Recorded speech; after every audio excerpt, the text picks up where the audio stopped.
eis que pinta aí uma proposta por Matheus Alves. Então, aquilo que a gente temia vai começar a acontecer. Um monte de clube aí de fora começando a fazer proposta por jogadores do São Paulo e blá, blá, blá, e não sei o que, tal, tal, tal. E eis que o São Paulo recebeu uma oferta de 8 milhões de euros. 8 milhões de euros. Eu queria 1% disso só, que já resolvia muita coisa. Mas 8 milhões de euros dá mais ou menos 51 milhões e meio de reais. É pouco para um jogador promissor? É pouco.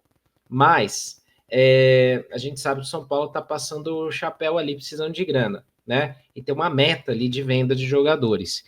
E aí, o São Paulo parece que já rejeitou. Não, vê o jogador em alta, essa proposta está muito abaixo do esperado. Então, o São Paulo deve rejeitar essa proposta. O que seria um valor ideal para vocês aí? O que vocês acham assim? Tipo, claro, a gente não quer que venda ninguém, mas vai ter que vender. Por quanto vocês venderiam aí o Matheus? Eu vou plantar a bomba e sair correndo. Deixo vocês aí falando. Quer começar, Van? Não, pode falar, depois eu termino. Tá. Eu, no mínimo 100 milhões de reais, Senna. É um jogador novo, eu acho que ele é 0,6, vou até confirmar aqui, mas é um jogador que tem um potencial de 0,5, então tem um potencial de venda absurdo. Numa posição que não só no futebol brasileiro, mas no futebol mundial é carente, porque é esse 10 que, além dele conseguir exercer o 10 clássico, ele tem mobilidade também para jogar de segundo volante, para jogar de meia direita, meia esquerda. É um jogador, inclusive, que eu vejo com uma característica de Premier League, então ele tem um mercado também na Premier League. Claro que não nesse momento, ele precisa de mais minutagem, mas até para valorizar o passe não só dele, Senna, como dos meninos. Porque se você vende o Alves, que é um prospecto que está jogando no São Paulo, que está sendo titular, que está tendo resultados, tem assistência, tem gol, e você vende ele por 8 milhões de euros, como que você vai vender o Lucas Ferreira? Por quanto? É até um recado que você pode dar para o mercado, porque, vamos pensar, mas pode perder oportunidade. Eu não acho que é perder oportunidade. Perder oportunidade é você ter uma oferta por 15 milhões de euros pelo Pablo Maia e não vender. Aí é perder, porque ele já está com 23 para 24 anos e realmente você precisa fazer dinheiro com ele. O Alves tem muito chão pela frente, tem que pegar ainda bastante bagagem no profissional. E, cara, menos de 100 milhões de reais eu não conversaria não, sendo bem sincero. E aí, Ivan, concorda com o relator? Eu acho que é um ponto importante até assim a gente levantar, que assim, uma coisa que preocupa muito o São Paulo é em relação ao quanto o São Paulo possui de porcentagem dos jogadores, né? Que nem, por exemplo, do Rio Francisco, a gente tem 80%, que é um jogador que a gente vê com potencial de venda, a gente quer ver mais ele jogando e tudo mais. O Matheus, o São Paulo tem 90%, é um valor alto até, né? Considerável. Tipo, a gente falou do Beraldo agora de pouco, que era 60%. Então, tudo isso tem que ser levado em consideração também, né? Eu acho que é isso mesmo, porque eu vejo um potencial muito grande no Matheus, no quesito que o São Paulo busca muito um jogador dessa posição há muito tempo, né? Tentamos com o Rames Rodrigues, agora a gente trouxe o Oscar, e a gente tem ele. Então, eu acho que as opções do São Paulo realmente ir ao mercado buscar oportunidades. Encontramos o Oscar, que era algo que ele estava saindo do futebol chinês e tudo mais, ele queria retornar ao São Paulo até para recuperar um pouco da história. E só que a gente acompanha aí o histórico de lesões também do Oscar, né? A gente vem com problemas, ele fica fora. E aí encontramos o Matheus Alves da base, um jogador que vem se destacando muito, um jogador de muita personalidade. Até uma entrevista que ele deu uma vez, ele falou assim que ele citou o Raí, né? Que ele vai tipo assim, um jogador que você tem as características parecidas, mas ele falou, lógico, nas suas devidas proporções, mas assim, a minha característica e tudo mais, é um 10 clássico, a gente vê que ele é um jogador muito inteligente, é um jogador rápido. Então, acho que assim, o São Paulo, o meu desejo era que ele permanecesse por um tempo ainda no São Paulo, pra gente aproveitar o melhor dele, até ele se adaptar e a gente poder realmente, o Zubeldia poder aproveitar o melhor dele, colocar ele mais oportunidades, dar mais chances. Mas é realmente aquilo que o Senna trouxe no começo dessa conversa, que o São Paulo precisa de dinheiro. O São Paulo precisa realmente, né, dinheiro e caixa. Então, eu acho que é realmente de analisar a proposta, analisar a oportunidade, ver o potencial do jogador aí e tentar negociar. Mas acho que de 100 milhões realmente de reais para cima seria talvez o ideal, que seria quase que o dobro do que tá agora, né? Então, eu acho. E tem muito do jogador também, porque ele falou que ele quer permanecer no São Paulo, ele quer continuar. Então, eu acho que vai um conjunto de ações aí que o São Paulo tem que analisar, mas o meu desejo realmente seria que ele continuasse pelo menos por mais um tempo aí, pra gente ver um pouco mais do Matheus Alves. E a merda é que assim, o São Paulo tá, como falaram aqui no chat, o Lecão, né, que falou aqui, o São Paulo tá com o Pires na mão. E aí tem isso também, os caras se conversam, os caras sabem que o São Paulo tá está com necessidade para venda e não vão oferecer uma grana alta. Que está devendo, está precisando de grana, os caras falam, ó, é isso aqui o que eu tenho, cara, eu não vou pagar mais que isso aí, o São Paulo vai vender. Agora o ponto é aquilo, né?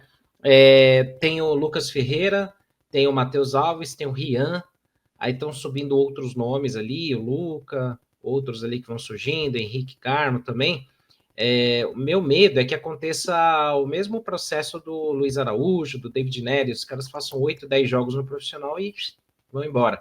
Aí os caras são revendidos lá por um valor 3 vezes maior, 5 vezes maior, e tudo bem que o São Paulo tem o mecanismo lá de proteção da FIFA, percentual de direitos, mas não é a mesma coisa, né? Então, é difícil. A situação é caótica, né? E aí é aquilo que a gente volta a falar aqui sempre, todos os dias.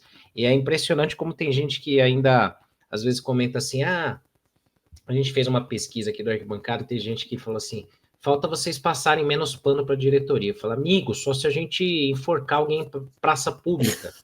Que não é possível, cara. Todo dia a gente fala aqui, finanças do São Paulo quebradas, a gestão financeira ruim, dá nisso aí. Tem que vender todo mundo a preço de banana. Então é difícil, gente. É difícil. A situação do São Paulo tá bem complicada, né? E vai ter que fazer milagre. Até ontem, Léo, nessa resenha aí que estava tendo aí com os amigos lá da Argentina, de outros países, né? Eles estavam falando, cara, é impossível competir com Flamengo, Palmeiras, Botafogo, pelo poderio financeiro dos brasileiros. Aí eu falei, aí perguntaram alguma coisa, eu falei, cara, aqui também, a gente não tem dinheiro, a gente tá difícil de competir. Mas no Brasileirão é impossível, agora nas Copas ainda dá para você aprontar, fazer uma campanha ali, nos jogos ali que você consegue vencer e tudo. Mas a nossa realidade, né, Léo, é tipo a dos outros clubes sul-americanos quando olham para os brasileiros.